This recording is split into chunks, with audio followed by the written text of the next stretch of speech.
Hey everyone, today I would like to give you a tutorial on how we're gonna determine again the commission of the salesperson from the sales amount that they have performed for a certain period of time.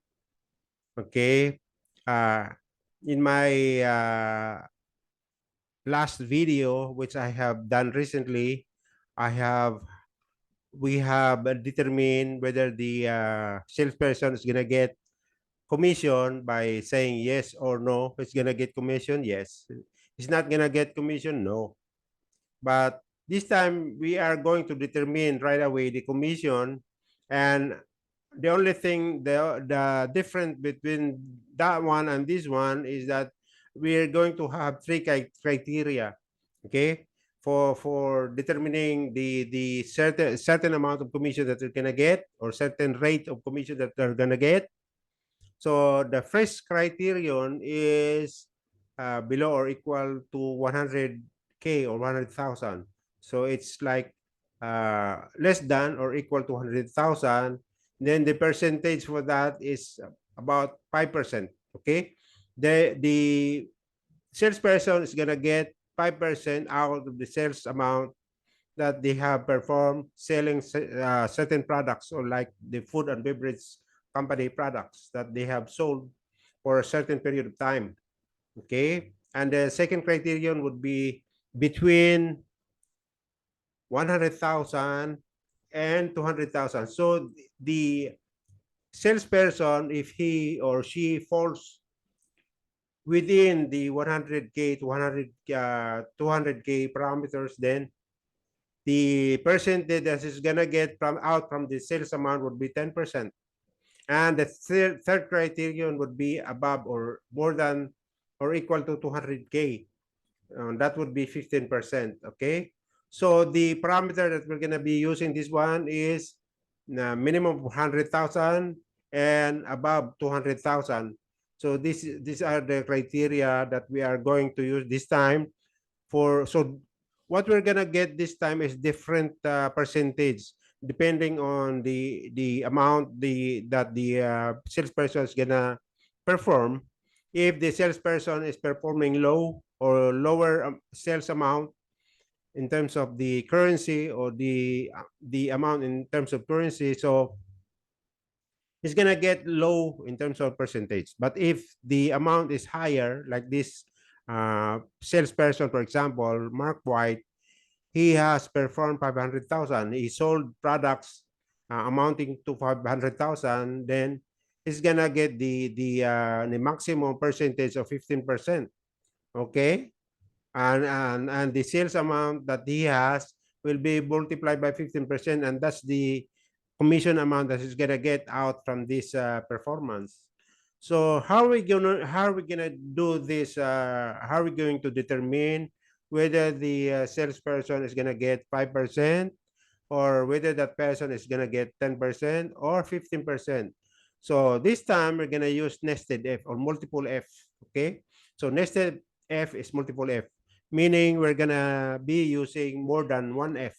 We're gonna be using 2F, 3F, 4F, 5Fs. Okay, depending on the how many criteria that we're gonna that has been set for us. Like this company, they have determined the policy that they're going to have this, and the reason for this is that why they're having five criteria: 5%, 10%, 15%. This is for the company in order to encourage or to urge the salesperson to perform better, always perform better the next time around. So this time he has gotten 5%. Then perhaps the salesperson will improve next time, and maybe next time he's gonna get 10%, or the next time around he's gonna get 15%. So depending on the sales amount that he has performed for a certain period of time. So we're gonna be using multiple Fs or nested. This is what we call nested F. And function or and formula. What is this and?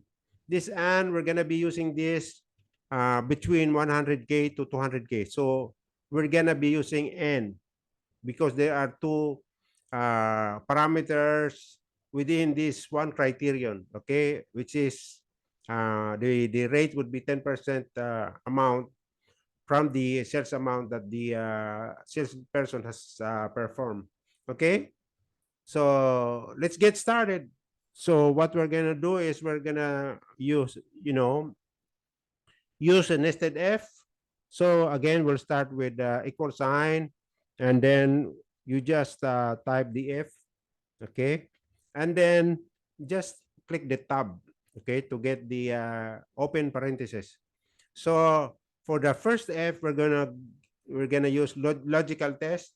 So the test that we're going to do is we're going to test the sales amount. How much is the sales amount? Is it below or equal to 100K?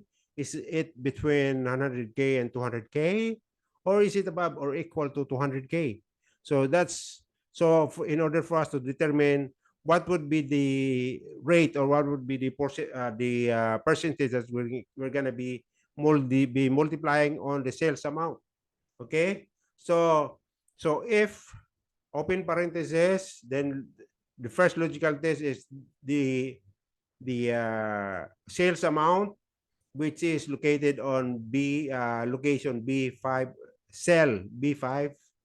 Okay, so it's not an absolute cell reference, so we're not going to lock this location, because we're going to to copy it down later on for the rest of the sales amount. So we're not gonna lock it, or we're not going to, type the F4, right? The dollar sign to lock it or to fix the location. So what is the first criteria? We're going to get the first criterion, which is below or equal to 100K. So the operation should be less than or equal to, equal sign, uh, equal, okay, less than or equal to the first one, which parameter, which is 100K, 100,000. Okay, that would be the parameter. And then what we're going to do is we're going to lock this out, this one, so that we can copy from the same, when we copy it down, we're going to copy from the same exact location, which is F3, all right? So, okay, what we're going to do this time is we're going to put a comma so that we can do the value if true, this one, value if true. So if if the uh, if the amount is equal, less than or equal to the parameter 100,000, if that is true, then we're going to multiply the again, this one, B5, this location B5, and multiply it by what? We're gonna multiply it by this one, this location, which is on E3. Okay, 5%. Okay, so again, we're gonna lock this up, gonna lock this out. Okay, and then put a comma. Okay, then value, the next one would be value if false, but we're not gonna do it this time yet. Okay, we're not gonna do it yet. So what we're gonna do is we're going to use the second F for the second criterion. So just type F, and then again tab, and then the logical test that we're gonna be doing will be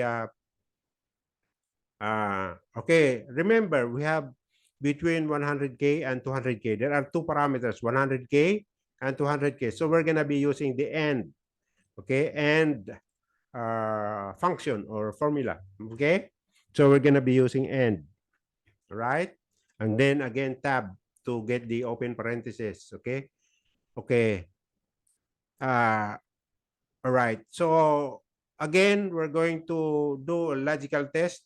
Okay, this is the second logical test I'll be doing in this argument. All right, and then remember the location. The location of the sales amount is B5, right? So B5. So again, we're not gonna be locking that up. Okay, and so the logical test that we're gonna be doing is greater than. Okay, greater than. Remember the the second criterion is between 100K, so it should be greater than 100K, right? 100K, and then they say the and 200K, that would be the second one, okay? The second parameter rather. So what we're gonna do is we're going to be doing the B5 is greater than the first one, which is 100K, this one, which is F3, location, cell location is F3.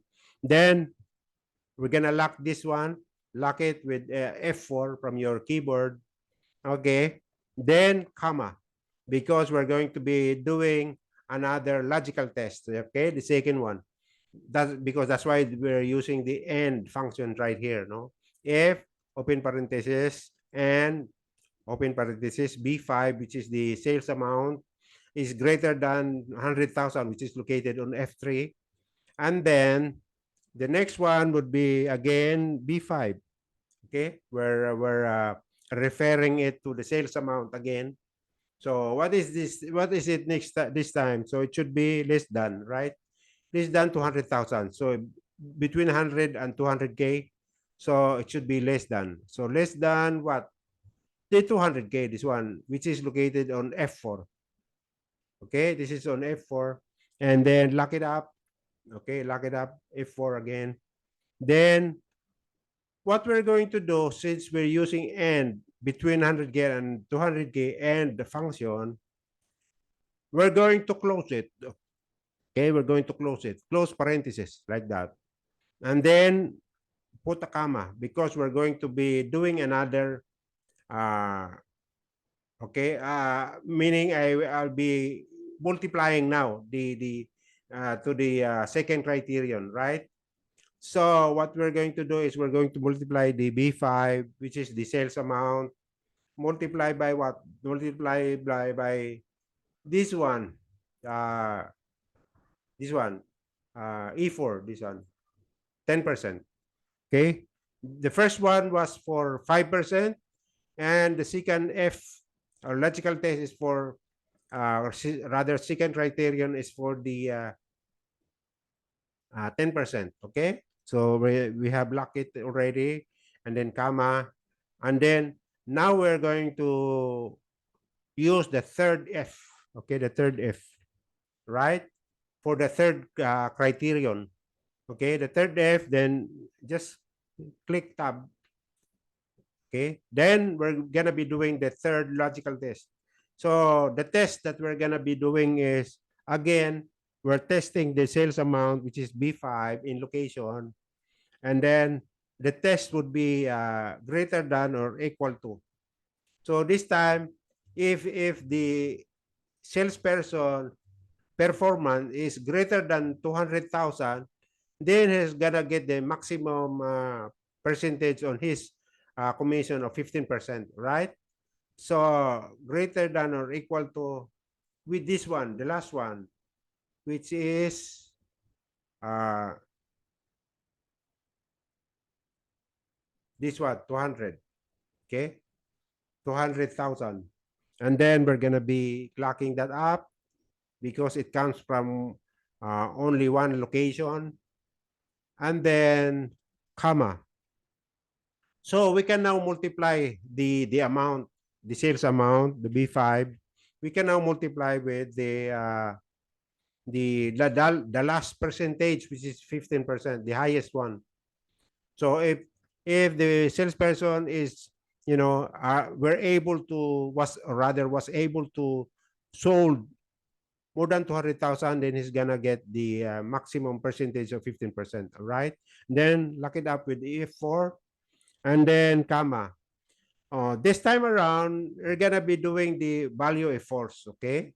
Remember, we did not do the value of a force from the first if, the second if, and we're gonna be doing it on the third if. Okay, the last and the third if. There, so it's easy. You just put a blank space in the if value if false, right? So then uh put close it. Okay, it's easy to know how many closing parentheses that you're gonna put to close it. You have to match the open parentheses, the number of open parentheses to the number of closing parentheses. So let's count. We have if here, we have open parentheses here, we have open parentheses here, second one, we have another open parenthesis here, third one, okay? So it should be 1, 2, 3 after the end, and then 4. So we have a closing parenthesis here, 1. So we need 3 more to make it 4. 4 open parentheses and 4 closing parentheses. And it's easy to determine whether you have the right number of closing parentheses. You will know that the third one, the third parenthesis, is the bold, black bold closing parenthesis is appearing in bold and black, then that would be the right number of parentheses, right? Then all we have to do now is just enter. Okay. So what happened is Muhammad Ali, the first salesperson, his performance is $55,000. Therefore, he is below or equal to 100K. He's below because he's only having 55,000 sales amount. Then he belongs to the 5% in the criteria, 5%. So 5% of the 55,000 would be $2,550. Okay, let's copy it down.